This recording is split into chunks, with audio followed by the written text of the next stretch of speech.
I was very thirsty and I was going to the toilet a lot and I was wetting my bed a few times, which was quite embarrassing. So we went to the clinic and the lady checked my glucose levels and like she was amazed. Like usually normal is 4 to 8 and my sugar was 28 and she couldn't believe it, so she checked again and it was 30.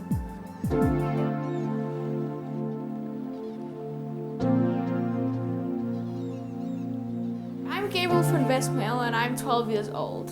And on the 31st of July 2015, I was diagnosed as a type 1 diabetic.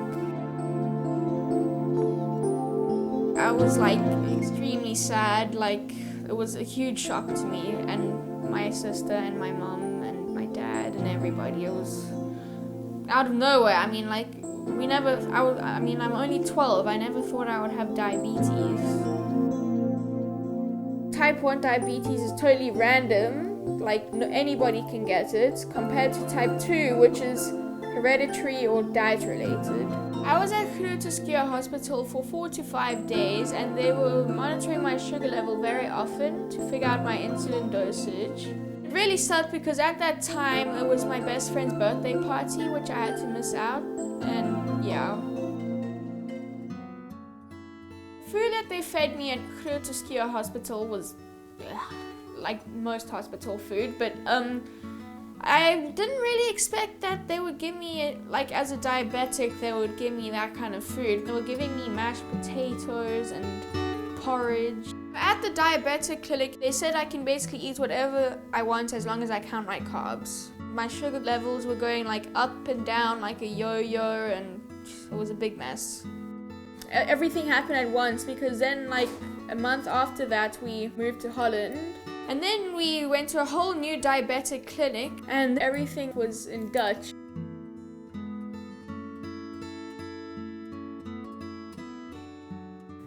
I test my glucose levels on average about 9 times a day, which means I have pricked my fingers 1,242 times since the 1st of August 2015. I inject on average 10 units of long-acting insulin every day, which means I have had 1,380 units of long-acting insulin since the 1st of August 2015. I inject on average 15 units of short-acting insulin per day, which means I've had 2,070 units of short-acting insulin since the 1st of August 2015. And I've only had type 1 diabetes for 5 months.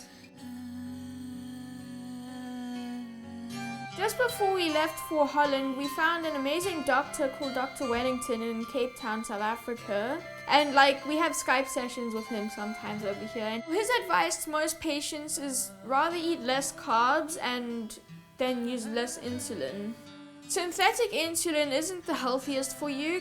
Like as soon as the insulin kicks in or like as I take it, like I can definitely feel that I'm feeling hungry already. You need insulin because it's going to have to control the glucose, but it actually turns out you don't need too much insulin to control glucose in your body. The problem with insulin is if you use too much, often it makes you feel quite hungry because your sugars drop quite quickly. Because your sugars drop, then you're going to want to eat, and then when you eat, you'll eat more carbohydrates, your sugars will go up again, and you're going to need more insulin. So we're trying to reduce the swings. Most foods will produce a little bit of a glucose response because your body's producing glucose all the time. But the foods that produce a lot of glucose are obviously the carbohydrate foods. So the diet that I prescribe for most of my patients now is a low carb diet. Get your carbohydrate intake to between 25 and 50 grams a day. At the diabetic clinics, the dietitians recommended that I must just count my carbs and take insulin and I could just carry on eating how I used to eat. Now, the problem with that is that the more carbs you take, the more variability there is. So you can't know how much you're taking. And then you give a lot of insulin and sometimes it works too much and sometimes it doesn't work well at all. That's a problem. So you have big swings with the carbohydrates causing high sugars and then you try and compensate with insulin and then you get lows. By cutting down the carbs, you need much less insulin and therefore your variability improves. The food that I'm eating now on this low carb diet, there's a lot of like things that can replace those foods. Like you can still have like nice food. So I actually feel much better and I don't feel bloated and yeah, it's much better for your body.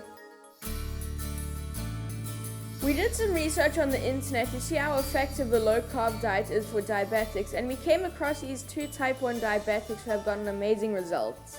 Basically, the advice you is given is just take your medication and do as you did before, which in my world now, 12 years later, is the stupidest and worst thing you can ever tell a diabetic, in my opinion. It's not a perfect solution for stabilizing because you can take too much or too little and all these ups and downs, and there's a lot of stress with it. You have to cope with it. You have to always think about what you eat, how much you eat.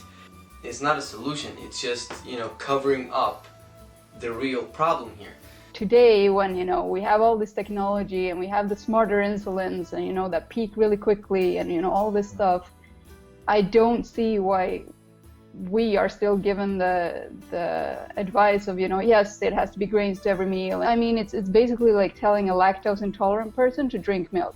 I tried and I failed, and I tried and I failed, and I tried and I failed, following the guidelines that I got from my doctors, because they were supposed to know. You just want stable blood sugars and not have to correct every 3 hours and then eat because you're low and then correct it again because you ate too much, stuff like that. I started really questioning what the advice was that I had been getting for that long, when clearly biologically it doesn't work. Like, it's not even good for a person who can produce insulin to eat too much sugar and carbs. Then why should I, who can't produce any of it, eat 60% carbs with every meal? After we took your advice to follow the low carb diet, my sugars were much more stable and it was much easier to take control of my diabetes. It's really made a huge difference. We want you to have a fantastic life and be well controlled, and like Richard Bernstein, who's lived well into his 80s with type 1 diabetes, and he's well, so you can do that. Yeah.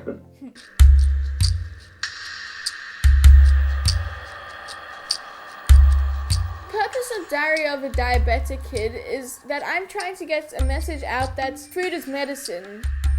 And I just wish the advice from the diabetic clinics would be to promote the low carb diet, because it's working for me and other people who are on the low carb diet.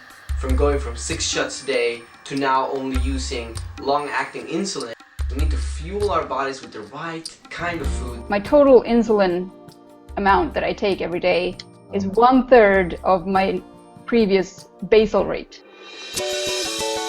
Maybe if I got like other diabetics who are on the low carb diet who have gotten good results to come together, and then maybe we can convince the diabetic clinics to change the way they teach us.